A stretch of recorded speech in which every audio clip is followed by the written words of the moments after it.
কাউকে অসম্মান করতে গেলে শিক্ষার দরকার পড়ে না, কিন্তু কাউকে সম্মান দিতে গেলে শিক্ষার দরকার হয়।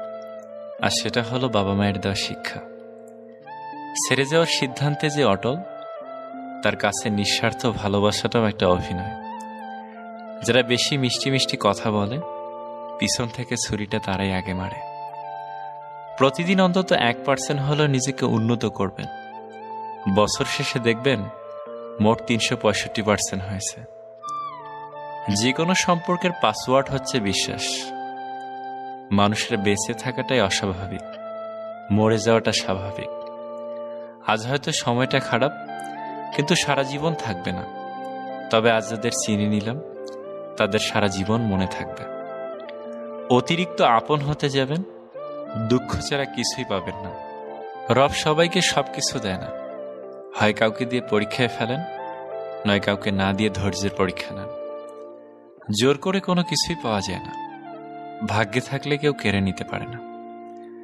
দেখতে সুন্দর অনেক পাওয়া যায়, কিন্তু যাদের মনটা সুন্দর, তাদেরকে কেবল ভাগ্য করে পাওয়া যায়।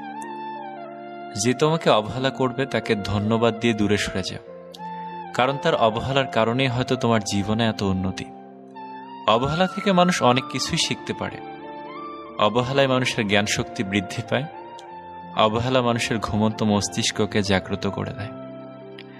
কাউকে যতই কাছ থেকে চেনো না কেন, মন খুলে সব কথা কখনোই বলো না। মনে রেখো, এ যুগে বিশ্বাসের মর্যাদা কেউই রাখে না। জীবনে যদি বারবার পড়ে যান, তবে পথটাকে বদলান, স্বপ্নটাকে নয়। কারণ একটা গাছ তার পাতা বদলায়, জায়গা নয়। মনোবিজ্ঞানীরা বলেন, নাম্বার 1, কেউ যদি তুচ্ছ বিষয়ে অনেক হাসেন, তবে সে ভিতর থেকে খুবই একা। নাম্বার 2, যদি কেউ অতিরিক্ত ঘুমায়, তাহলে সে অসুখী। নাম্বার 3, যদি কেউ কম কথা বলে, কিন্তু যেটুকু বলে খুব দ্রুত বলে, তাহলে সে কিছু গোপন করছে।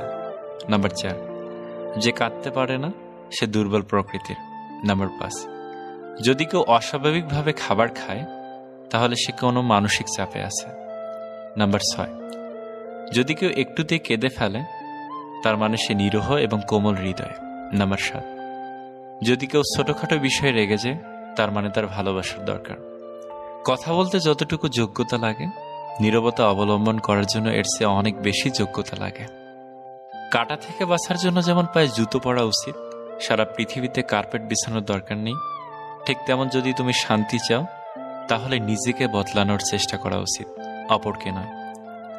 সৎ এবং মহৎ লোকদের সমালোচনা করা খুবই সহজ, কিন্তু তাদের মতো হওয়াটা অনেক কঠিন।